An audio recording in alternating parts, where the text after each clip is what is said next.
Oke, halo semua. Kali ini kita akan bahas mengenai dev, staging, dan production.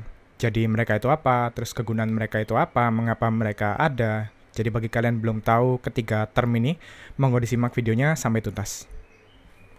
Oke, jadi struktur aplikasi modern itu kan umumnya terdiri dari front end atau tampilannya tuh, lalu diikuti sama back end. Dan juga ada database yang dedicated untuk aplikasi tersebut. Dan mereka itu saling terkoneksi ya. Front end panggil API dari back end, terus back end panggil API ke database untuk fetch datanya. Dan ini akan terkoneksi seperti ini. DB mengembalikan data ke back end dan back end mengembalikan respon ke front end. Kalau kita ngembangin aplikasi ini, kita kan pasti start dari lokal kita, atau dari laptop kita, atau dari PC kita. Jadi semisal aplikasinya itu dia front end-nya pakai React, BE-nya pakai Golang, dan database-nya pakai Postgre. Dan kita akan install ketiga-tiganya ini di lokal kita. Jadi ini anggap aja PC kita. Kita akan install ketiga-tiganya ini di PC kita untuk melakukan development. Dan ini biasanya disebut sebagai environment lokal ya. Untuk alur kerjanya sendiri, sebagai contoh, kita ingin mengimplementasikan suatu fitur baru tuh di aplikasi kita. Dan itu akan berimpact ke front end, back end, sama database. Jadi bakal ada penambahan page di React di frontend-nya, terus ada penambahan API di Golangnya, dan juga ada migrasi database, penambahan kolom, data, dan lain-lain di sisi database-nya. Dan saat kita melakukan development, tentu kita pakai yang di lokal dong. Kita pakai PC kita install semuanya, React, Golang, sama SQL tuh di PC kita, dan kita implementasikan fitur-fiturnya. Dan setelah proses implementasinya selesai, kan kita akan commit ke Git, terus kita akan push kan ke Git, repository kita masing-masing.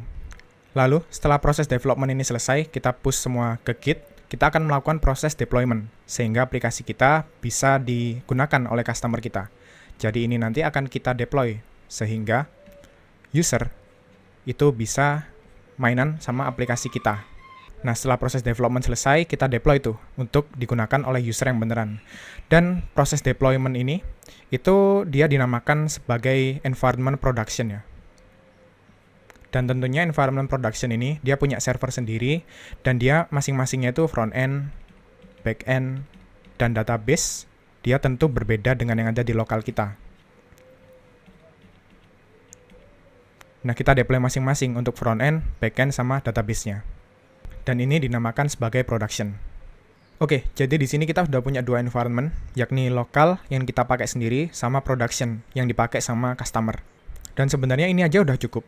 Kalau kita solo developer, dan aplikasi kita bukan aplikasi yang gede yang dipakai banyak user.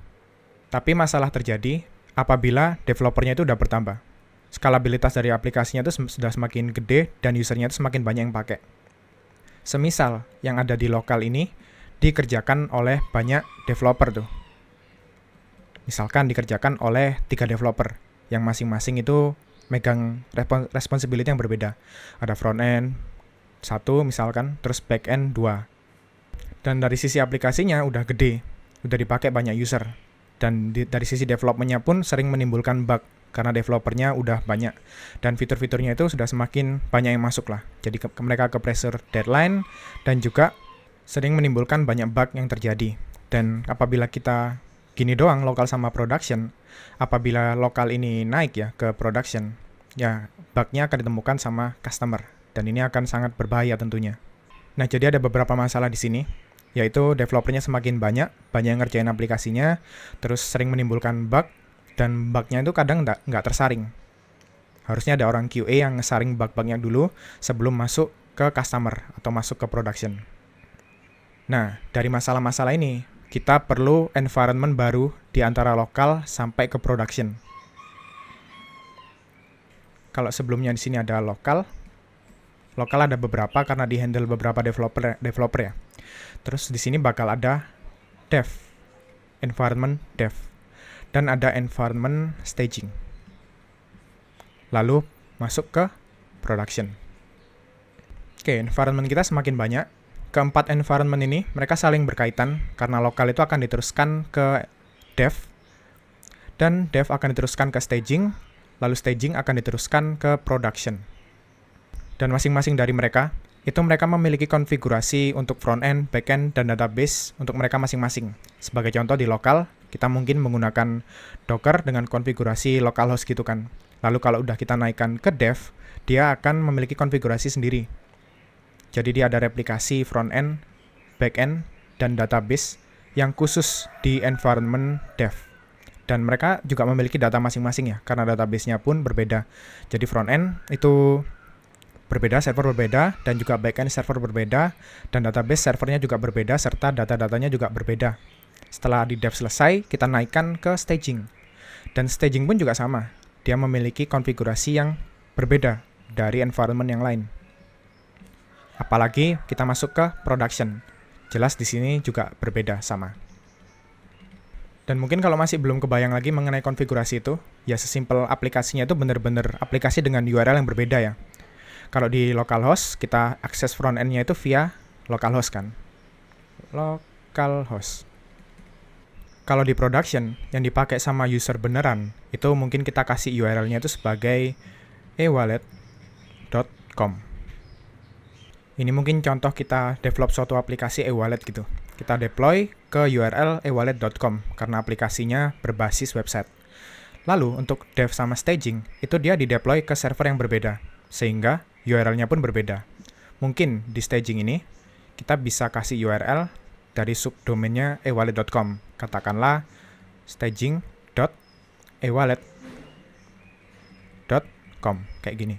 Begitu juga dengan di dev. Dev itu ya bisa jadi dev.ewallet.com. Jadi ketiga environment ini, dev, staging, sama production, mereka punya URL yang berbeda.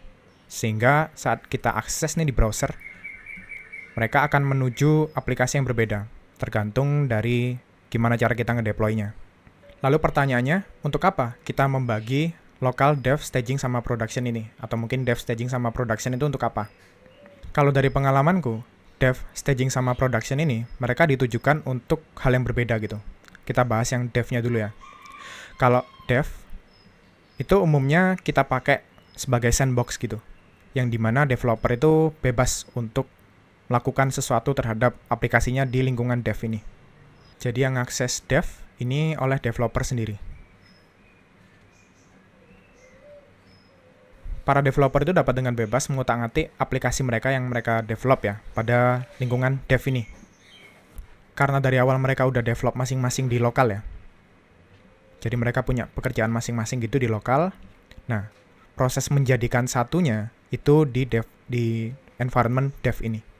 Jadi developer yang bekerja masing-masing tuh, misal ini mengerjakan API 1, API 2, dan ini front-end-nya, itu dapat dengan bebas mengetes integrasi API mereka itu di lingkungan dev ini, sebelum nanti dinaikkan ke staging. Lalu fungsi lain dari dev, itu juga membantu si front-end ini, biasanya ya, untuk melakukan proses integrasi. Karena mungkin apabila semuanya diinstal di lokalnya si front-end, back-end-nya mungkin ada banyak, terus ada message broker-nya juga, itu bakal ngeberatin lokalnya lah. Maka dari itu, biasanya si front-end itu juga ada opsi untuk melakukan integrasi dengan mengarahkan front-end lokalnya dia ke dev, API dev-nya, back-end dev-nya, kayak gitu. Lalu mungkin apabila kalian bingung bagaimana front-end di lokal bisa diarahin ke API dev, ya API dev kan punya URL juga ya, karena kita deploy ke server. Kalau tadi mungkin aplikasi kita ewallet.com, mungkin API-nya itu api-dev.ewallet.com. Nanti si front-end tinggal mengarahkan env dari aplikasinya ke API dev.ewallet.com ini.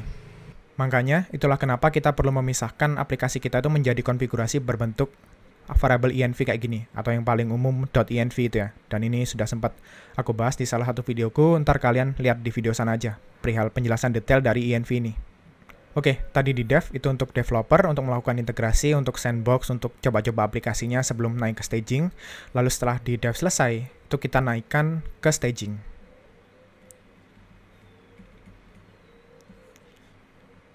Staging ini punya nama lain, yaitu release. Dan staging ini satu langkah sebelum kita deploy ke customer yang beneran. Dan apa yang dilakukan di staging, kenapa kita perlu staging? Nah, yang pakai staging itu bisa jadi stakeholder terkait, stakeholder internal. Jadi semisal stakeholdernya itu pengen demo aplikasinya, demo fitur sebelum dirilis ke customer gitu. Nah, bisa pakai staging. Atau ada juga QA. Nah, karena tadi developernya udah banyak dan kemungkinan bisa mereka itu menginjak kaki satu sama lain gitu atau senggol-senggolan, jadi bug itu biasanya nggak terelakkan dari aplikasi kita. Makanya sebelum kita deploy ke customer beneran atau production, itu perlu adanya proses ngecek kualitas aplikasinya, yaitu pakai pakai QA, role QA. Nah, QA itu umumnya akan melakukan testing di sisi staging ini, atau bahkan dari sisi dev pun ada yang dites juga.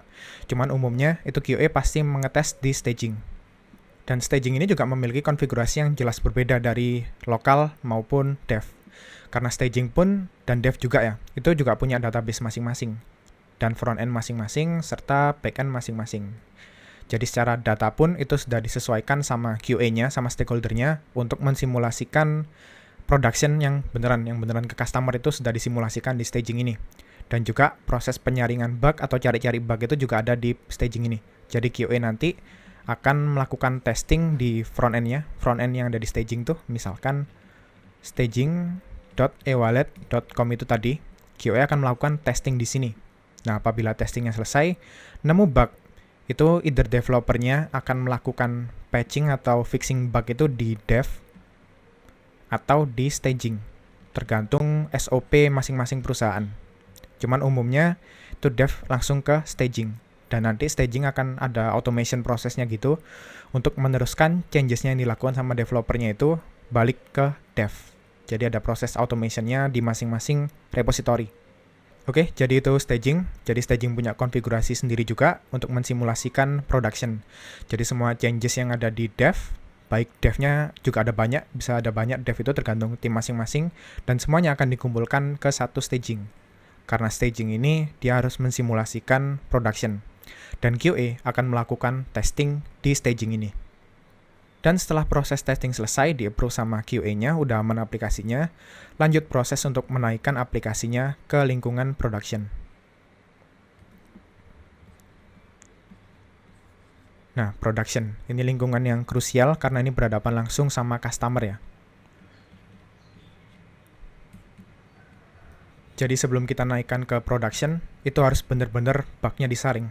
QA atau mungkin beberapa orang itu setidaknya harus approve lah sebelum dinaikkan ke production. Dan siapa yang pakai production? Ya customer yang beneran. Makanya proses development itu harus hati-hati. Jangan sampai bug itu hadir di production, harus benar-benar disaring. Selain customer, QA itu juga umumnya akan melakukan tes di production. Jadi saat proses menaikkan antara staging ke production ini, itu tuh umumnya juga ada yang namanya konflik dan lain-lain. Karena kan biasanya juga ada hotfix ya, atau developer itu akan melakukan pembenaran bug, fixing bug langsung ke production. Dan kasus itu ada apabila bugnya krusial. Makanya terkadang timbul kayak konflik gitu saat kita melakukan merging git-nya ya. Kan timbul konflik sehingga perlu di-resolve sebelum staging naik ke production. Dan proses resolving ini terkadang menimbulkan bug juga. Makanya QA itu perlu melakukan penyaringan bug lagi, filtering bug lagi sebelum naik ke customer yang beneran.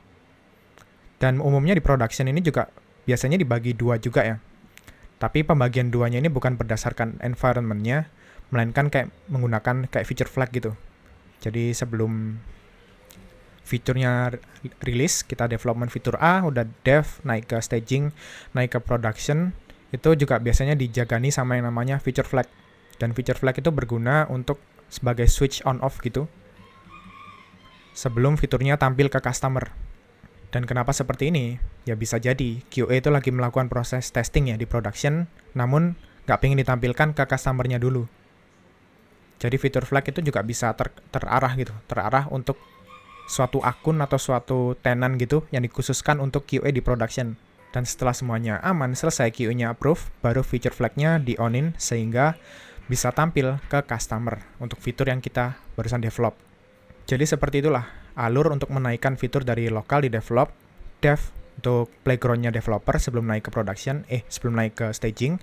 Terus setelah semua proses implementasinya selesai, itu naik ke staging ya.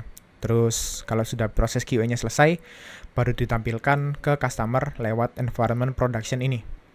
Dan mungkin apabila kalian belum ada gambaran mengenai lingkungan environment kayak gini ya, itu tuh sesimpel beda branch di Git.